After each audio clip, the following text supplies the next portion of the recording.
ልጅሽን ለምኝልኝ እኛን ገሎ እስር ቤት ከሚገባ ቢኖር ልሽሻልሽ። ተው ልጄ ተው፣ እባክህን ተው። በኔ ይሁንብህ ልጄ፣ ሰበብ ነው የሚሆንብህ። እባክህን ተው ልጄ። እዚህ ሰይጣን ዘርየውጭ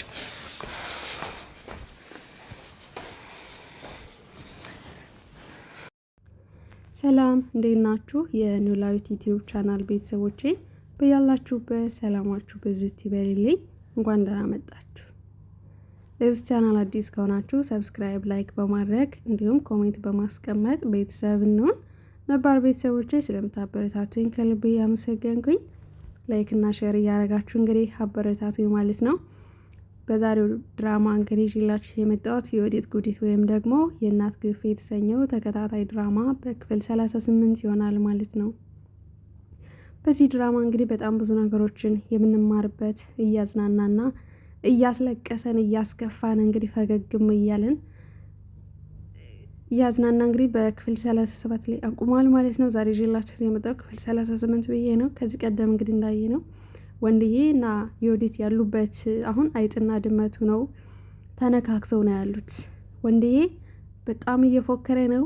ነገር ግን ወንድዬ ድፍረቱን ከመፎከር ከመጮህ ውጭ ምንም የሚያመጣው ነገር እንደሌለ በተደጋጋሚ ይዝትባታል እንጂ አንድ ጥፊ እንኳን አላለሳትም። እውነት ለመናገር የነደደው ሰው ቢያንስ እንኳን በጥፊ መማታት ነበረበት። የወዲት ይገባታል አይደል? ጥፊ ቢያንስ እንኳን ከስድብ ከጩኸት ውጭ እሷም ትናገራለች እንደፈለገች።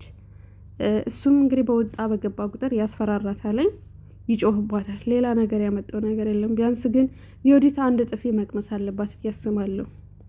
ህመሙን ማወቅ አለባት። አሁን ሳ ጩኸት ነው እንጂ እየሰማች ያለችው ህመሙ ምንም አልመሰላትም።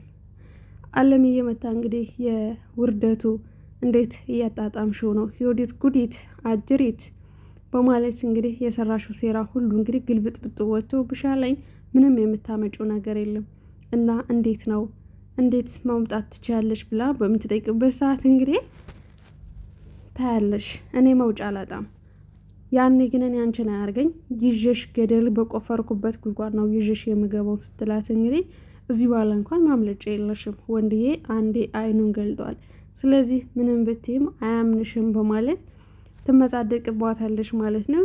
የወዲት እንዳልኳችሁ እስካሁን ውሸት መላ መፍጠር መቀባጠር በጣም ጎበዝ ናት። ወንድዬ ለማሸነፍ የማታረገው ነገር የለም። ወንድዬ ግን እስካሁን ነገር ምንም ነገር ያደረገ የለም። እገልሻለሁ በማለት እንግዲህ ቢላዋን እንኳን ይዞ በሚያስፈራራበት ሰዓት እናቱ ተው ልጄ አይጠቅምህም፣ ሰበብ ይሆኑብሃል በማለት እንግዲህ የእናቱን ምክር ሰምቶም ወደ ኋላ ወጥቷል ማለት ነው። ፈሪ ሰው ግን የእናቱን ምክር ይሰማል ይባላል አይደል? አባት ደግሞ ግፋ በሌላ እናት ደግሞ ተው ብላ ታስቆማለች። በእርግጥ ግን የነደደው ሰው ቢያንስ በጥፊ እንኳን ቢላት እንደኔ ምኞቴ ነበር። ግን እስካሁን ምንም ነገር አላደረገው። የዮዲት እናትም ከመጣች በኋላ እንግዲህ እኛን እስር ቤት ገለህ አንተ ወይን ቤት ለምን ትወርዳለህ? እርሶስ ቢሆን ለምን አይመክሩትም ልጆችን? እኛን ገሎ ምን ይጠቀማል? ስለዚህ እስር ቤት እንዳይማቅቅቦት ካሁኑ የያዙት ልጆችን በማለት እንግዲህ እማማ ወርቄ በትህትና ስትለምናት ነበረ ማለት ነው። ከዛም በኋላ አመዳም ብላ ከሰደበቻት እጅግ በጣም ካስፈራራች በኋላ ደግሞ ተመልሳ ተማጽኗን ቀጥላለች ማለት ነው። ወርቄት እውነትም ወርቅ ናት። እውነት ለመናገር ለዛሬው ሾልካ ሄዳለች እንደምንም ብላ ልጇን እንግዲህ በሚነጋገሩበት ሰዓት በንግግር አልተግባቡም።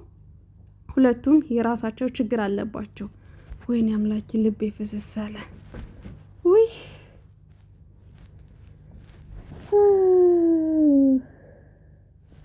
ማን አስገድድ ወይ ነው በጌታ እንዴ! 3 ሰዓትና 4 ሰዓት እኮ ሳወራ ስልክ ምንም አያመኝም። ለዚች ለ10 ደቂቃ ቪዲዮ ግን እጨነቃለሁ። ትንፋሽ እያጠረኝ ነው ጌታን እና ማለት ነው። ከረፍት በኋላ ቆይ ተመልሼ እመጣለሁ። ወይና ማኑ ይላፋቲ አየር ግባ ደግሞ አፈኔ ሲጨንቅኝ አፈነኝና ቆይ እስኪ አይዋ ተስተካክያለሁ። ማርያም ግን አይደክማችሁ? ኧረ ወይኔ በላቸው ጌታ ወይ ትዕግስቱን ስጠኝ። ኤኒዌይስ ፈተል አድርጋችሁ አይ ነው ደክሞኛል ግን ዘንድሮ ደግሞ ድራማው እንደ ጉድ ወርዷል ማለት ነው ትላላችሁ። በጣም ነው የወረደው። ከዚህ ደግሞ እኔ የምወደው እንግዲህ የእናት ክፍል የተሰኘው ነው። ከዚህ ቀደም በኖላዊ ነበር። አሁን ላይ በዚህ ድራማ ደግሞ ትኩረት አድርጌበታለሁኝና እናትና ልጅ ምን ያክል እንደሚዋደዱ ፍቅራቸው ጥግ ድረስ እንደሆነ አስተምሮኛለኝ። ሁለት ደግሞ እናትና ልጅ ለገንዘብ ብሎ እርስ በርሳቸው እንደሚካካዱም የሚያስተምር ድራማ ነው የእናት ክፍል የተሰኘውና ሁላችሁም በዚህ ጥሩ ነው። እናት መቼም ቢሆን መገፋትም ማልቀስም የለባትም። ግን ደግሞ አንዳንዴ ህይወት እንደዚህ ነው፣ እኛ እንደምንፈልገው አይደለም። ያም ሆነ ይህ ወደ ድራማ መለስ ስልላችሁ እንግዲህ አቶ ጸጋዬ ከአስቻለው ጋር በመገናኘት እንግዲህ ገንዘቤን ትሰጠኛለህ ብሎ በሚጠይቅበት ሰዓት ገንዘቡን እሰጥሃለሁ፣ ጊዜ እባክህ ታገሰኝ፣ እናት የለህም ወይ በማለት ይጠይቀዋለኝ። እናቴ እኔን ከእለት ወደ እለት ጉጉቴን ስታይ በጣም ተጨንቃብኛለች። ስለዚህ እናቴ እንድትጨነቅልኝ አልፈልግም። የእናቴን ጭንቀት ማረጋጋት አለብኝ። ስለዚህ ስኬቴን ጥግ ድረስ ማሳየት አለብኝ ለእናቴ። ስለዚህ ተስፋዋን አላጨልምባትም ይለዋለኝ። የእናት ተስፋ የእናት ደስታ እንግዲህ የኔ እናት ድሃ በማድረግ ነው ወይ ሀብታም የምታደርጋት ሲለው፣ አዎ የኔ እናት መስዋዕት የሚከፈልላት እናት ነች። የኔ እናት ሙች ቢላት እንኳን ለልጇ ትሞታለች ያለምንም ጥርጣሬ። ያንተ እናት ግን ጥቅሟን ነው የምታስቀድም። አንተ እንኳን ተሽጠህ ወይም ደግሞ ሞተህ ጥቅም ካለ ትገልሃለች። ምንም ውለታ የሚከፈልላት እናት አይደለችም ያለች ሲለው፣ አስቻለው ወንድ ነው። በጣም ነበር የተራደደው።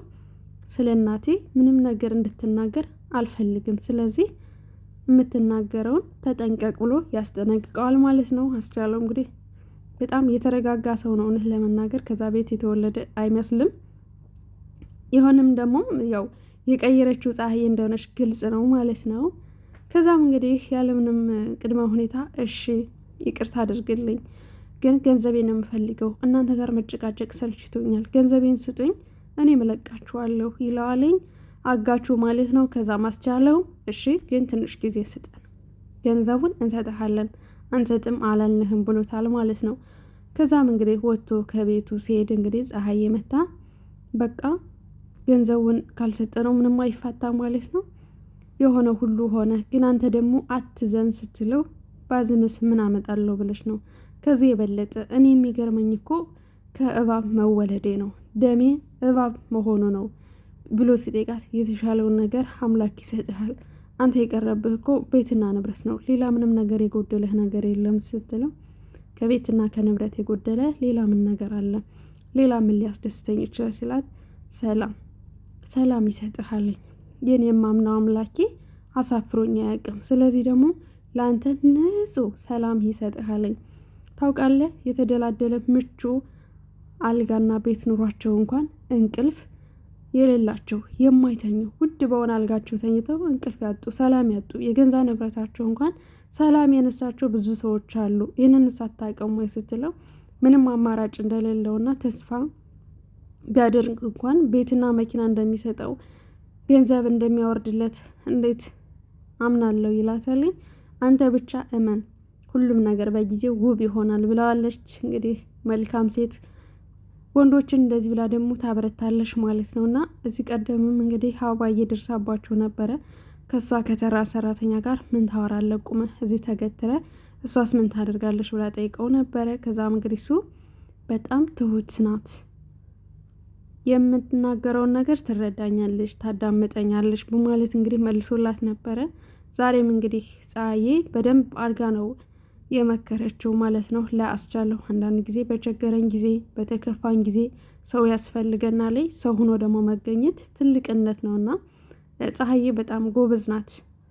ከችግሯ በላይ ምንም እንኳን ማድረግ ባትችል በምትችለው ነገር ግን እያገዘችው ትገኛለች ማለት ነው። ሰው ሆኖ መገኘት ማለት እንደዚህ ነው አንዳንዴ።